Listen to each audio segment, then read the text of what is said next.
There's something magnetic about people who don't try to be magnetic. The ones who don't raise their voice to be heard, who don't fill every silence with chatter, who don't constantly post, boast, or chase the limelight, yet somehow, their presence speaks louder than all the noise around them. You can feel when someone's confidence comes from within rather than from applause. They don't need to perform or compete for visibility, because they already carry a quiet sense of being enough. In today's world, built on algorithms that reward attention-seeking, this kind of calm self-possession almost feels rebellious. This video explores the psychology of people who don't need to call attention, drawing from the timeless wisdom of Alan Watts, a philosopher who spent his life translating Eastern thought into Western language. Watts believed that most of our suffering comes from our obsession with being a separate self that must prove itself to others. He argued that when we realize we're already connected to everything around us, that we're part of the universe, not apart from it, we stop needing so much validation. We stop trying to matter because we already do. So what drives the difference between those who constantly need the spotlight and those who are content without it? What happens inside the minds of people who can be calm in the crowd, grounded in the chaos, unshaken when unseen? As we unpack the psychology behind this rare kind of confidence, and connect it to Alan Watts's understanding of the ego, attention, and self-acceptance, we'll see that this quiet strength isn't just a personality trait, it's a sign of inner freedom. 1. The ego, attention, and the need for validation. Alan Watts often said that the biggest illusion in human life is the idea that the self is something separate from the rest of reality. He compared the ego to a spotlight, something that narrows our awareness and blinds us to the bigger picture. When we over-identify with this narrow beam, we start believing that our worth depends on how much light other people shine on us. We crave validation, attention, recognition, because we've confused being seen with being real. From a psychological point of view, this is how the ego maintains its fragile existence, by constantly checking the mirror of other people's reactions. Watts put it bluntly, too much attention can be bad. When people need a great deal of attention, they are vulnerable to the message that too often accompanies it. What he meant is that dependence on attention leaves us exposed. Every compliment feels good, but every bit of criticism feels like a wound. Every silence feels like rejection. The ego thrives on comparison, so am I better, prettier, smarter, more successful, and when that feedback isn't there, it panics. This is why people so often perform, exaggerate, or even fake aspects of themselves online or in person. They're not trying to deceive, they're trying to survive the ego's constant hunger for recognition. From a psychological lens, this craving ties directly to external validation loops, patterns formed early in life where approval from parents, teachers, or peers becomes the main way we measure our worth. When those loops dominate, a person's identity becomes performance-based. They need to be seen to feel safe.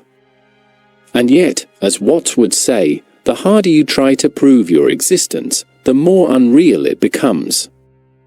The harder you clutch, the more it slips through your fingers.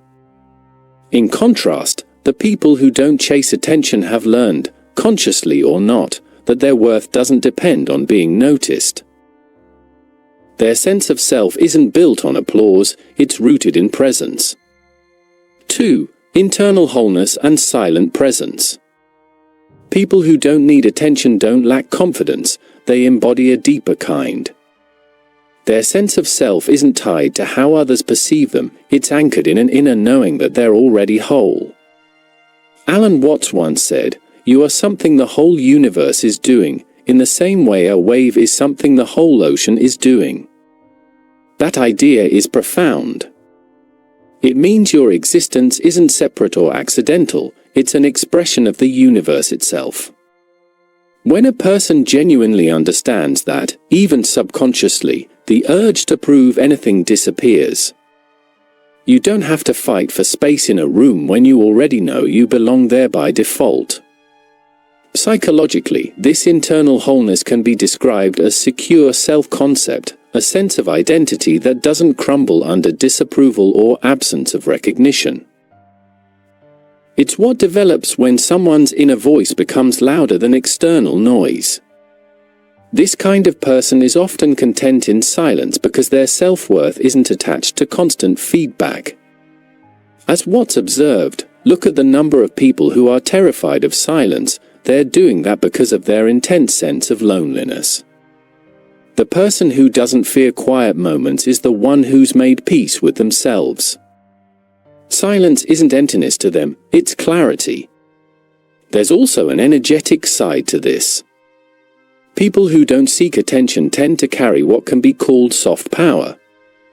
You can feel their presence even when they're not speaking. They're attentive, grounded, calm. Their quietness isn't withdrawal, it's control. In Watts's language, they embody Wu Wei, the Taoist principle of effortless action, where life flows naturally rather than being forced. These people don't chase the spotlight, they attract it without trying. Because when you stop needing to be seen, your energy becomes authentic, and paradoxically, that's what people are most drawn to. 3. Attention, non-attachment, and Wu Wei.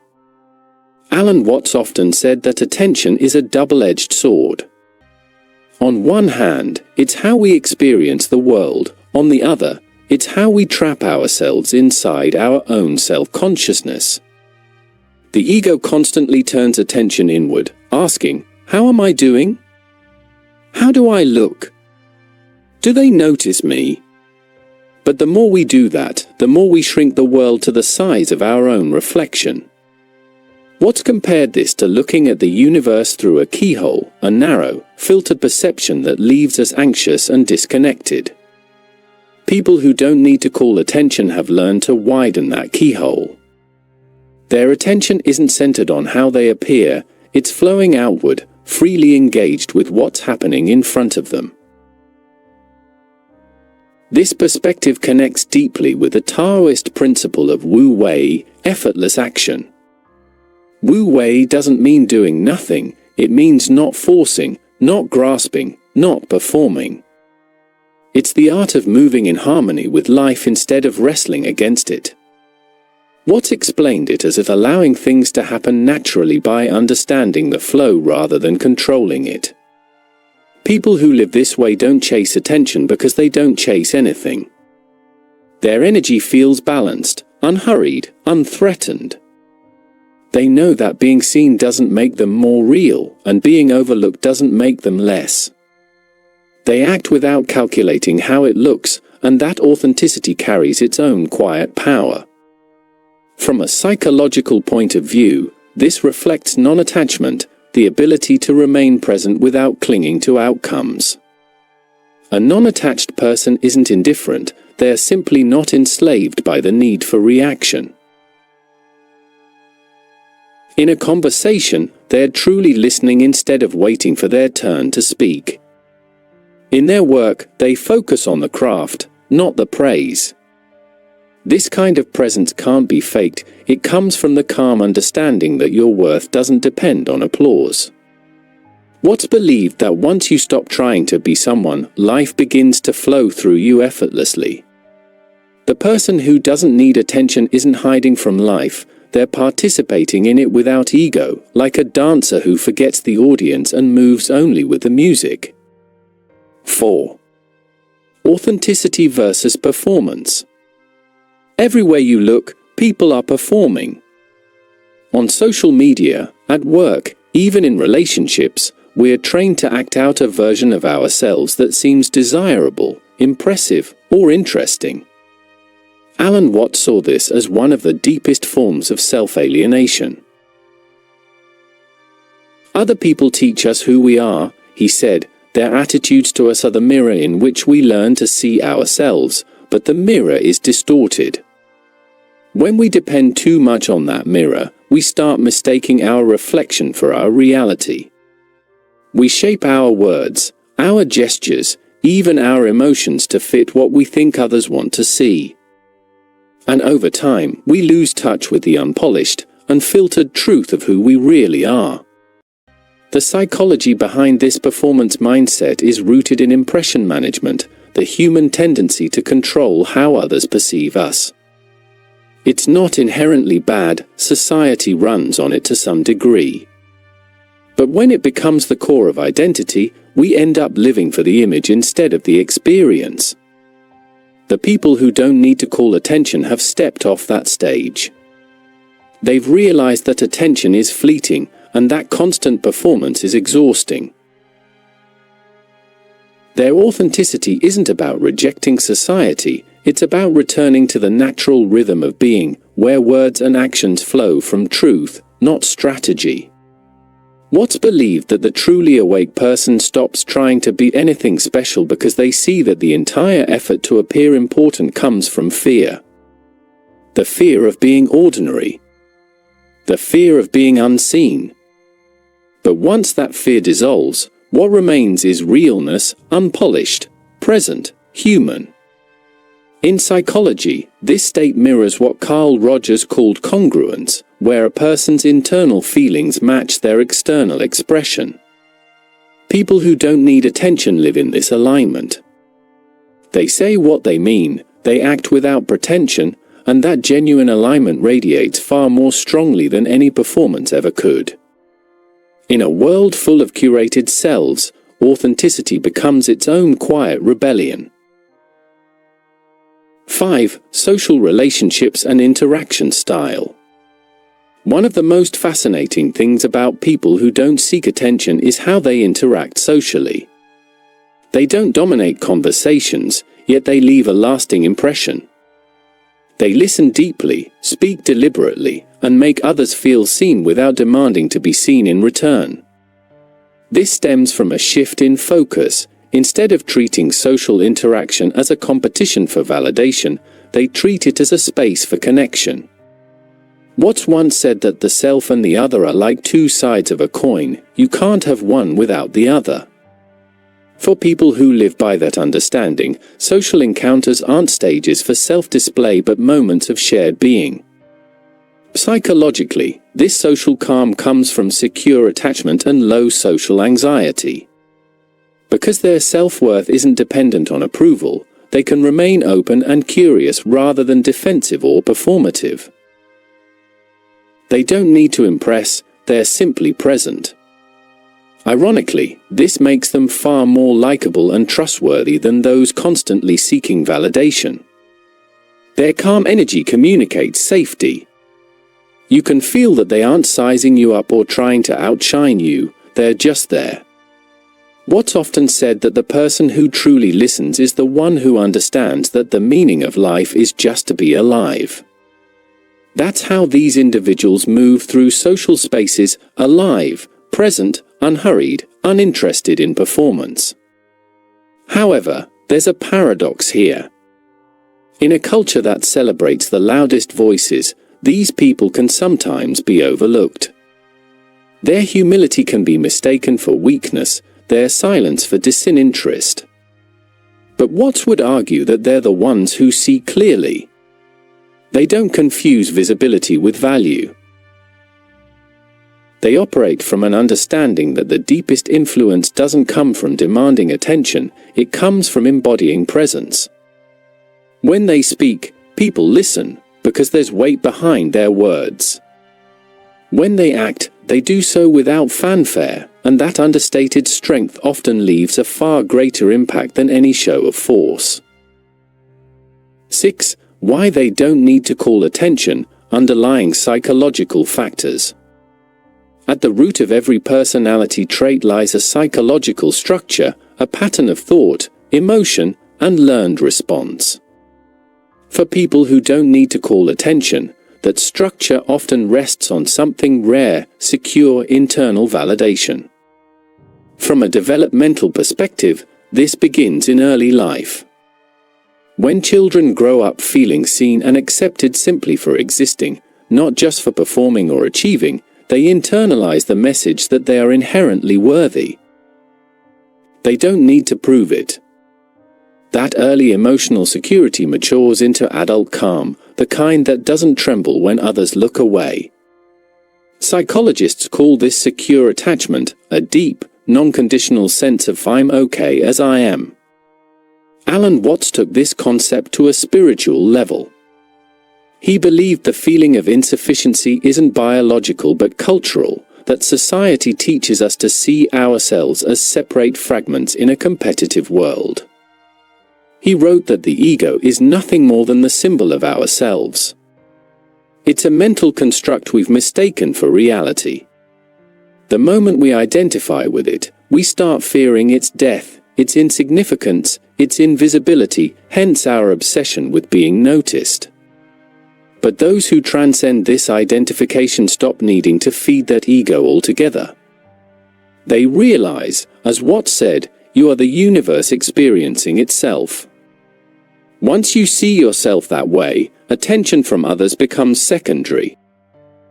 You no longer crave to be seen when you've already seen yourself. On a psychological level, these people embody self-determination. Their motivation comes from within. They pursue meaning, not applause. They might be artists, thinkers, teachers, or quiet professionals who do their work for the sake of the work itself. Their calm doesn't mean apathy, it means clarity. They've detached from the external scoreboard that most of society lives by. This inner freedom can make them seem mysterious or even intimidating to others, not because they try to be, but because they move differently. They don't chase. They don't compete for visibility. And that kind of quiet confidence is powerful precisely because it can't be faked. 7. Implications for personal growth and society. In an age dominated by attention economies, where the loudest often rise the fastest, people who don't crave the spotlight stand as living contradictions to the system. But their psychology offers profound lessons for personal and collective growth. First, on the individual level, their example reminds us that confidence doesn't come from recognition, it comes from alignment. The more you act from your inner truth instead of external pressure, the less you need applause to feel alive. This shift doesn't make you invisible, it makes you real. Watts described this as the difference between playing the game of life and being played by it. Most of us are so busy proving we exist that we forget to actually exist. Those who don't seek attention have already stepped outside that loop. Socially, this mindset could change how we value people. Our culture rewards noise, influencers, celebrities, self-promoters, those who master the art of visibility. But quiet integrity is just as vital, if not more so. In workplaces, it's often the calm, observant person who sees the full picture. In relationships, it's the grounded partner who builds trust. In leadership, it's the humble one who earns respect rather than demands it. If more people embraced this psychology, we'd have less performative empathy, less toxic competition, and more genuine collaboration.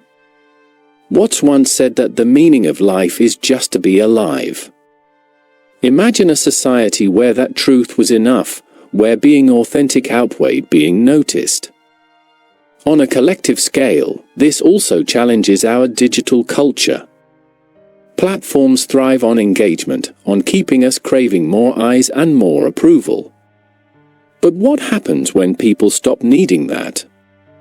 They become freer, harder to manipulate, more self-directed, more peaceful.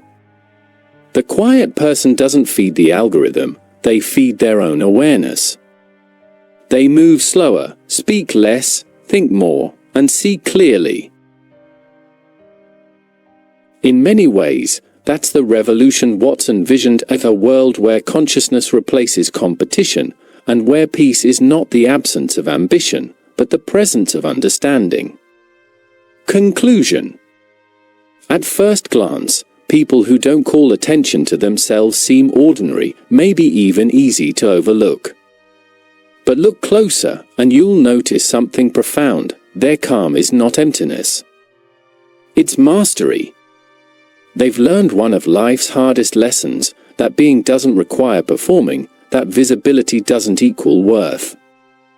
While the world shouts to be seen, they whisper by simply being. And paradoxically, that stillness draws more genuine respect and admiration than any performance ever could. Alan Watts spent his life trying to help people wake up from the illusion of separation, from the constant struggle to prove, compare, and compete. He reminded us that you are something the whole universe is doing. Once you truly feel that, the idea of needing attention becomes almost funny. What could anyone's opinion add to the fact that you're already part of everything? The psychology of people who don't seek attention isn't about detachment or arrogance, it's about peace. It's about knowing who you are so deeply that you no longer need to announce it. And maybe that's the ultimate lesson for our time. The most powerful presence isn't the one demanding the spotlight, but the one whose silence changes the room. The world doesn't need more people shouting for attention, it needs more people radiating awareness. In a culture that measures worth by visibility, choosing quiet authenticity isn't weakness, it's wisdom. As Watts might say, when you stop trying to make waves, you finally realize you are the ocean.